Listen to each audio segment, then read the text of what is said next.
Asia live T വിയിലെ feng shui പ്രോഗ്രാമിലേക്ക് ഏവർക്കും സ്വാഗതം. നമുക്ക് പ്രധാന വാതിൽ, ഒരു വീടിനെ സംബന്ധിച്ചിടത്തോളം പ്രധാന വാതിൽ, അതിൽ നമ്മളുടെ മാസ്റ്റർ ബെഡ്റൂം, അതിൽ പൂജാമുറി, ഡൈനിങ് ഹാള്, അടുക്കള, ഇവയെല്ലാം ഓരോരോ പ്രാധാന്യങ്ങൾ അർഹിക്കുന്നുണ്ട്.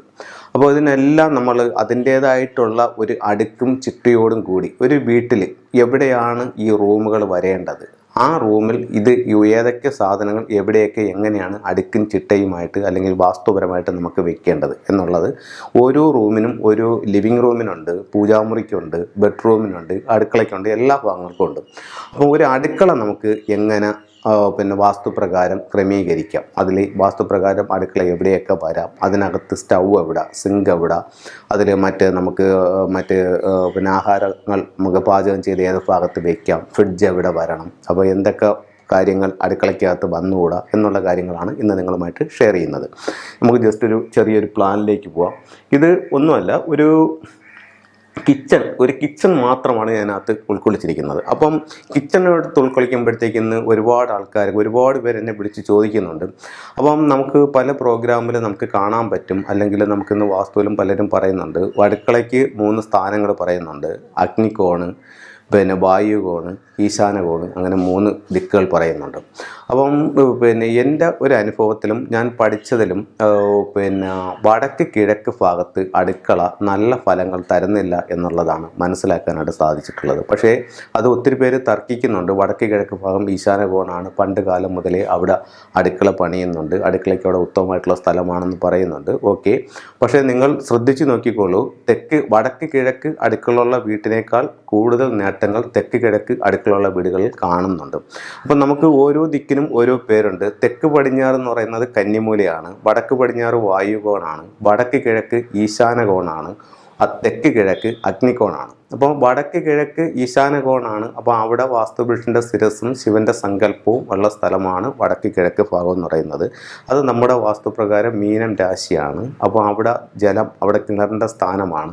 അപ്പോൾ വടക്ക് കിഴക്ക് ഭാഗത്ത് നമുക്കൊരു കിണറുണ്ട്, അങ്ങനെയാണെന്നുണ്ടെങ്കിൽ ആ ഭാഗത്ത് ജലമുണ്ട്, എന്തെങ്കിൽ നമ്മളുടെ അക്കൗണ്ടിൽ പൈസ നിൽക്കുമെന്നും വാസ്തുവിൽ പറയുന്നുണ്ട്. അപ്പോൾ തെക്ക് കിഴക്ക് ഭാഗത്തിൻ്റെ പേര് അഗ്നികോൺ എന്നാണ്. അപ്പോൾ അഗ്നികോണിലാണ് യഥാർത്ഥത്തിൽ അടുക്കള വരേണ്ടത്. പലരും അതിനെപ്പറ്റി പല അഭിപ്രായങ്ങൾ പറയുന്നുണ്ട്.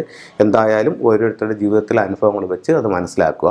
അപ്പോൾ നമുക്ക് എൻ്റെ ഒരു അഭിപ്രായത്തിൽ തെക്ക് കിഴക്ക് അഗ്നികോണിൽ അടുക്കള വയ്ക്കുക. അവിടെ വെക്കാൻ പറ്റാത്തൊരു സാഹചര്യം ഉണ്ടെങ്കിൽ വടക്ക് പടിഞ്ഞാറ് വായുകോണിലേക്ക് നിങ്ങൾക്കത് ചെയ്യാവുന്നതാണ്. വടക്ക് കിഴക്ക് എനിക്ക് അതിൽ ഒരു താല്പര്യക്കുറവുണ്ട്. അപ്പം നിങ്ങളുടെ ഇഷ്ടപ്രകാരം അത് ചെയ്യാം. ഇപ്പോൾ തെക്ക് കിഴക്കും വടക്ക് പടിഞ്ഞാറും അടുക്കള വരികയാണെങ്കിൽ ഈ അടുക്കളയ്ക്ക് എന്തൊക്കെ കാര്യങ്ങൾ അതിനകത്ത് ശ്രദ്ധിക്കാം എന്നുള്ളതാണ്. അതുപോലെ നമ്മളിപ്പം കേരളം ഒഴിച്ച് മറ്റ് സ്റ്റേറ്റുകളിലേക്കൊക്കെ പോവുകയാണെങ്കിൽ, ഇപ്പോൾ നമ്മൾ തമിഴ്നാട്ടിൽ പോവുകയാണെന്നുണ്ടെങ്കിൽ എല്ലാം അഗ്നികോണിലാണ് അടുക്കള ചെയ്യുന്നത്. അതേസമയം നമുക്ക് കർണാടകയിൽ ബാംഗ്ലൂരൊക്കെ പോവുകയാണെന്നുണ്ടെങ്കിൽ കാണാനായിട്ട് സാധിക്കും, എല്ലാം അഗ്നികോണിലാണ് അടുക്കള ചെയ്തിരിക്കുന്നത്. അപ്പോൾ അടുക്കളയ്ക്ക് ഏറ്റവും ഉത്തമമായിട്ടുള്ള സ്ഥലം അഗ്നികോൺ തന്നെയാണെന്നാണ് ഞാൻ വിശ്വസിക്കുന്നത്. അപ്പോൾ നമുക്ക് ഒരു അടുക്കള എവിടെ വന്നാലും ആ അടുക്കളയ്ക്കകത്ത് നമുക്ക് എങ്ങനെ കാര്യങ്ങൾ സെറ്റ് ചെയ്യുക എന്നുള്ളതാണ് ഇതിൽ ഞാൻ പറയുന്നത്. ഇത് ഒരു അടുക്കളയാണ്. ഇതിൻ്റെ 8 ദിക്കുകൾ ഞാനകത്ത് മാർക്ക് ചെയ്തിട്ടുണ്ട്. ഇത് തെക്ക്, ഇത് വടക്ക്, ഇത് പടിഞ്ഞാറ്, ഇത് കിഴക്ക്. തെക്കും കിഴക്കും കൂടെ കൂടിച്ചേരുന്ന മൂല തെക്ക് കിഴക്ക് മൂല, അതായത് അഗ്നികോണ്. ഇവിടെ നമ്മുടെ വീട്ടിൽ അടുക്കളയിൽ ഈ അഗ്നികോണിൽ സ്റ്റൗ വയ്ക്കാം. സ്റ്റൗ അല്ലെങ്കിൽ അടുപ്പ് ഇവിടെ അഗ്നികോണിൽ വയ്ക്കാം. എന്നിട്ട് കിഴക്കോട്ട് നോക്കി നിന്ന് പാചകം ചെയ്യുന്ന രീതിയിലായിരിക്കണം ചെയ്യുന്നത്. ഇപ്പോൾ ഞാനിവിടെ ഒരു അടുക്കള എടുത്തിട്ട് ഇതിൻ്റെ കിഴക്ക് ഭാഗത്ത് ഇങ്ങേയറ്റം എത്തിച്ച് ഒരു സ്ലാബ് പണിഞ്ഞിട്ടുണ്ട്. ഈ സ്ലാബിൻ്റെ അങ്ങേ അറ്റത്ത് നമുക്ക് സ്റ്റൗ വെച്ച് കിഴക്കോട്ട് നോക്കി നിന്ന് പാചകം ചെയ്യാം. അപ്പോൾ ഈ എൻഡിലേക്ക് കയറി നിൽക്കാൻ വേണ്ടിയിട്ട് ഈ സ്ലാബ് ഇത്രയും ഭാഗം കട്ട് ചെയ്താണ് ചെയ്താക്കുന്നത്. അതായത് ഇവിടെ നിന്ന് ഒരു 2 അടി വിട്ടിട്ട് അടുത്ത സ്ലാബ് അങ്ങോട്ടുള്ളത് പണിഞ്ഞിട്ടുണ്ട്. കാരണം കറക്റ്റ് നമുക്ക് ഈ മൂലയിൽ നിന്ന് തന്നെ പാചകം ചെയ്യാനായിട്ട്, അഗ്നികോണിൽ നിന്ന് തന്നെ ചെയ്യാൻ വേണ്ടിയിട്ടാണ് ഇതിങ്ങനെ കറക്റ്റ് ചെയ്തിരിക്കുന്നത്. അത് കഴിഞ്ഞിട്ട് അതിൻ്റെ വടക്ക് കിഴക്ക് ഭാഗം എന്ന് പറയുന്നത് ഓരോ റൂമിനും വാസ്തുവുണ്ട്. വടക്ക് കിഴക്ക് ഭാഗം എന്ന് പറയുന്നത് ഇത് മീനം രാശിയാണ്. അപ്പോൾ അവിടെ നമുക്ക് വെള്ളത്തിൻ്റെ സ്ഥാനമാണ്. അവിടെ നമ്മൾ സിങ്ക് വയ്ക്കുന്നു. അപ്പോൾ വടക്ക് കിഴക്ക് ഭാഗത്ത് സിങ്ക്, തെക്ക് കിഴക്ക് ഭാഗത്ത് സ്റ്റൗ. അപ്പം ഇതിങ്ങനെ അവിടെ നമ്മൾ സെറ്റ് ചെയ്തു. അത് കഴിഞ്ഞ് നമ്മുടെ മറ്റുള്ള പാത്രങ്ങളായാലും മറ്റു ഫുഡുകളായാലും അങ്ങനെയുള്ള വെയിറ്റുള്ള സാധനങ്ങളെല്ലാം എപ്പോഴും നമുക്ക് ഏത് റൂമിലായാലും വീട്ടിലായാലും വസ്തുവിലായാലും ഭാരമുള്ള വസ്തുക്കൾ തെക്ക്, തെക്കു പടിഞ്ഞാറ്, പടിഞ്ഞാറ് എന്നീ ഭാഗങ്ങളിൽ വെച്ച് ക്രമീകരിക്കേണ്ടതും വടക്കും വടക്ക് കിഴക്കും മാക്സിമം ഫ്രീ ആക്കി ഇടേണ്ടതും വളരെ ഫ്രീ ആക്കി വടക്ക് കിഴക്ക് ഭാഗത്ത് ഇടേണ്ടതും ഏറ്റവും വെയിറ്റ് തെക്ക് പടിഞ്ഞാറ് ഭാഗത്ത് കയറ്റുന്നതും ഏറ്റവും ഉത്തമമായിരിക്കും. അത് ഒരു മൊത്തം വീടിൻ്റെ കാര്യം എടുത്താലും ശരി തന്നെ, ഓരോ റൂമുകളുടെ കാര്യം എടുത്താലും ശരി തന്നെ, വസ്തുവിൽ എടുത്താലും ശരി തന്നെ, ഈ ഒരു മെത്തേഡ് ഉപയോഗിക്കുന്നത് വളരെ ഗുണകരമായിട്ട് കണ്ടുവരുന്നുണ്ട്. അപ്പോൾ ഈ ഒരു ഭാഗത്ത് നിങ്ങൾക്ക് ഇങ്ങനെ ചെയ്യാം. അത് കഴിഞ്ഞിട്ട് ഫ്രിഡ്ജ് നമുക്കിങ്ങനെ ചെയ്യാം. ഫ്രിഡ്ജ് നമുക്ക് ഈ ഭാഗത്ത് കൊടുക്കാം. അത് ഇപ്പോൾ ഇത്രയും കാര്യങ്ങൾ ചെയ്തു. ഇനി ഈ അടുക്കളയിലേക്ക് ഡോറിന് ഏറ്റവും ഉത്തമമായിട്ടുള്ള സ്ഥലം വടക്ക് പടിഞ്ഞാറെന്ന് കയറുന്നതാണ്. അപ്പോൾ വടക്ക് പടിഞ്ഞാറെന്ന് കയറുമ്പോൾ ചോദിക്കും, ഇതും വടക്ക് പടിഞ്ഞാറല്ലേ, അപ്പോൾ ഇവിടെ നിന്ന് നമുക്ക് കയറിക്കൂടെ എന്ന് ചോദിക്കും. അപ്പോൾ ഞാൻ നേരത്തെ ഒരു പ്രോഗ്രാമിൽ പറഞ്ഞിട്ടുണ്ട്, ഓരോ സ്ഥലത്തിൻ്റെയും ഉച്ച നീച്ച ഭാഗങ്ങളുണ്ട്. അപ്പോൾ വടക്ക് പടിഞ്ഞാറിൻ്റെ വടക്ക് ഭാഗമാണ് ഈ പറയുന്ന ഡോറ്. ഇത് നീച്ചത്തിൽ നിൽക്കുന്ന സ്ഥലമായതുകൊണ്ട് അവിടെ ഡോറ് നല്ലതല്ല. അപ്പോൾ വടക്ക് പടിഞ്ഞാറിൻ്റെ പടിഞ്ഞാറ് ഉച്ചത്തിലുള്ള സ്ഥലമായതുകൊണ്ട് ഈ ഭാഗത്ത് ഡോറ് ചെയ്യാം. അപ്പോൾ നമുക്ക് ഈ ഒരു കിച്ചണിൽ എങ്ങനെയാണ് കാര്യങ്ങൾ സെറ്റ് ചെയ്യുന്നതെന്നുള്ള പറഞ്ഞു. ഇനി നമ്മൾ ശ്രദ്ധിക്കേണ്ട കാരണം എന്ന് പറഞ്ഞു കഴിഞ്ഞാൽ, കിച്ചണിൽ ഒരു കാരണവശാലും റെഡ് കളർ ഉപയോഗിക്കുന്നത് നല്ലതല്ല. കാരണം അഗ്നിബാധ പോലുള്ള സംഭവങ്ങൾ ഉണ്ടാകാനുള്ള സാധ്യത കൂടുതലാണ്. അപ്പോൾ റെഡ് പെയിൻറ്റ് അല്ലെങ്കിൽ റെഡിൻ്റെ സംഭവങ്ങളൊക്കെ പരമാവധി കിച്ചണിൽ നിന്ന് ഒഴിവാക്കും. ഒരു ചെറിയ ഇതിലിരുന്നാൽ ഇപ്പോൾ ഒരു കുക്കർ ഇരിക്കുന്നത് റെഡ് കളറാണ്, അങ്ങനെയൊന്നും പേടിക്കേണ്ട കാര്യമില്ല. ഞാൻ ആ പെയിൻറ്റിങ്ങിൻ്റെ കാര്യമാണ് മെയിനായിട്ട് പറയുന്നത്. പെയിൻറ്റിങ്, കർട്ടൺ, അങ്ങനെയുള്ള വലിയ മാറ്റുകൾ, അങ്ങനെയുള്ള കാര്യങ്ങൾ പരമാവധി റെഡ് കളർ കിച്ചണിൽ നിന്ന് ഒഴിവാക്കുക.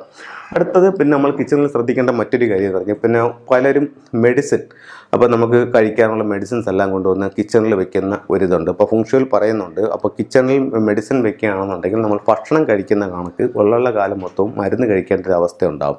അതുകൊണ്ട് കിച്ചണിനകത്തുനിന്ന് ഈ പറയുന്ന മെഡിസിൻസ് ഒഴിവാക്കുന്നതും വളരെ നല്ലതായിരിക്കും. അതുപോലെ കിച്ചണിൽ ക്ലോക്കും കലണ്ടറും വേണ്ട എന്നും പറയുന്നുണ്ട്. അപ്പം ഇടുന്ന ഒരുപാട് വീടുകളുണ്ട്, അതൊന്ന് ഒഴിവാക്കുന്നെങ്കിൽ നല്ലതായിരിക്കും. അപ്പോൾ ഇത്തരം കാര്യങ്ങളൊന്ന് ശ്രദ്ധിക്കുക. പിന്നെ കിച്ചൺ എപ്പോഴും നല്ല വൃത്തിയായിരിക്കണം. പിന്നെ പലരും ചെയ്യുന്ന ഒരു പ്രധാന പ്രശ്നം എന്ന് പറയുന്നത് കഴിഞ്ഞാൽ, ന്യൂസ് പേപ്പർ വിരിച്ചിട്ട് കിച്ചണിലെ സ്ലാബുകളിലൊക്കെ ന്യൂസ് പേപ്പർ വിരിച്ചിട്ട് ചോറും മറ്റ് കറികളും എല്ലാം എടുത്ത് അതിൻ്റെ പുറത്ത് വയ്ക്കുന്നു. ഇപ്പോൾ ഒരു ദിവസം 2 ദിവസമായി കരി എന്തെങ്കിലും പറ്റിക്കഴിഞ്ഞാൽ ഈ ന്യൂസ് പേപ്പർ മാറ്റിയാൽ മതിയല്ലോ എന്നുള്ളതാണ്. പക്ഷേ ന്യൂസ് പേപ്പർ എന്ന് പറയുന്നത് ഇന്നത്തെ പത്രം പോസിറ്റീവും പഴയതെല്ലാം നെഗറ്റീവുമായിട്ടാണ്. അപ്പോൾ ഈ ന്യൂസ് പേപ്പറെല്ലാം നെഗറ്റീവ് എനർജി ആയിട്ടാണ് കണക്കാക്കുന്നത്. ഇന്നത്തെ പത്രം പോസിറ്റീവാണ്, അപ്പോൾ പഴയതെല്ലാം നെഗറ്റീവായിട്ട് കണക്കാക്കും. അപ്പോൾ നെഗറ്റീവ് എനർജി കൂടും. അതിനാൽ ഈ ന്യൂസ് പേപ്പർ കഴിയുന്നതും ഇതിൽ നിന്ന് ഒഴിവാക്കുക. ഇതൊക്കെ ചെറിയ ചെറിയ കാര്യങ്ങളാണ്, പക്ഷേ നമ്മുടെ ജീവിതത്തിൽ വലിയ വലിയ മാറ്റങ്ങൾ ഉണ്ടാക്കാനായിട്ട് ഇത് സാധിക്കും. പിന്നെ പറയേണ്ട ഒരു കാര്യം എന്ന് പറഞ്ഞു കഴിഞ്ഞാൽ, നമ്മുടെ മൂർച്ചയുള്ള സാധനങ്ങൾ, അതായത് പപ്പടം കുത്തുന്ന കമ്പി, നമ്മൾ അരിയാൻ ഉപയോഗിക്കുന്ന കത്തികൾ, കത്രിക, അങ്ങനെയുള്ള വെട്ടുകത്തി, അങ്ങനെയുള്ള മൂർച്ചയുള്ള സാധനങ്ങൾ എപ്പോഴും നമ്മൾ അടച്ച് സൂക്ഷിക്കുക. കാരണം ഇതിൻ്റെയൊക്കെ ആ ഷാർപ്പായിട്ടുള്ള എഡ്ജിൽ നിന്നിട്ട് ഒരു നെഗറ്റീവ് എനർജി പുറത്തോട്ട് വരികയും അത് നമുക്ക് ചുറ്റും ഒരു നെഗറ്റീവ് അന്തരീക്ഷം ഉണ്ടാക്കുകയും ചെയ്യുന്നെന്ന് പറയുന്നുണ്ട്. അതുപോലെ ശ്രദ്ധിക്കേണ്ട മറ്റൊരു കാര്യം എന്ന് പറഞ്ഞാൽ, ഞാനിപ്പോൾ ഇഷ്ടംപോലെ വീടുകളിൽ കൺസൾട്ടിങ്ങിന് പോകുന്നുണ്ട്. അപ്പോൾ പല വീടുകളിലും മെയിനായിട്ട് നമ്മൾ കാണുന്നതെന്ന് പറഞ്ഞു കഴിഞ്ഞാൽ, ഇവർ ഈ കുക്കർ വാങ്ങിച്ചുകൊണ്ട് വന്നിട്ട്, അല്ലെങ്കിൽ സ്റ്റൗ വാങ്ങിച്ചുകൊണ്ട് വന്നിട്ട്, അല്ലെങ്കിൽ മിക്സി വാങ്ങിച്ചുകൊണ്ട് വന്നിട്ട് ഇതിൻ്റെയൊക്കെ കവറുകൾ നല്ല കവറുകളായിരിക്കും, അത് അവർ കിച്ചണിൽ തന്നെ സൂക്ഷിക്കുന്ന ഒരു അവസ്ഥയുണ്ട്. ഇപ്പോൾ 1 വർഷം 2 വർഷമൊക്കെ അതിനകത്ത് സൂക്ഷിച്ച് വെച്ചിട്ട് പിന്നെ അതിനകത്ത് ഈ പൊടിയും അഴുക്കും എല്ലാം ആകുമ്പോഴത്തേക്ക് അതെടുത്ത് കളയും. അങ്ങനെയുള്ള കാര്യങ്ങൾ നമ്മൾ പരമാവധി ആദ്യമേ തന്നെ അത് വെക്കേണ്ട കാര്യമില്ല. അങ്ങനെയുള്ള കാര്യങ്ങളെല്ലാം ഇതിനകത്തുനിന്ന് ഒഴിവാക്കുക. അടുക്കള എപ്പോഴും നല്ല വൃത്തിയായി സൂക്ഷിക്കുക. അപ്പോൾ അങ്ങനെയാണെന്നുണ്ടെങ്കിൽ ആ വീട്ടിൽ ലക്ഷ്മി ദേവിയുടെ ഐശ്വര്യം ഉണ്ടാകുമെന്നും അവരുടെ ബ്ലെസ്സിങ്സ് ഉണ്ടാകുമെന്നാണ് പറയുന്നത്. അപ്പോൾ കിച്ചണിൽ ഇത്രയും കാര്യങ്ങൾ ശ്രദ്ധിക്കുക. എല്ലാവർക്കും എല്ലാ ഐശ്വര്യങ്ങളും ഉണ്ടാവട്ടെ എന്ന് പ്രാർത്ഥിച്ചുകൊണ്ട് നിർത്തുന്നു. നന്ദി, നമസ്കാരം.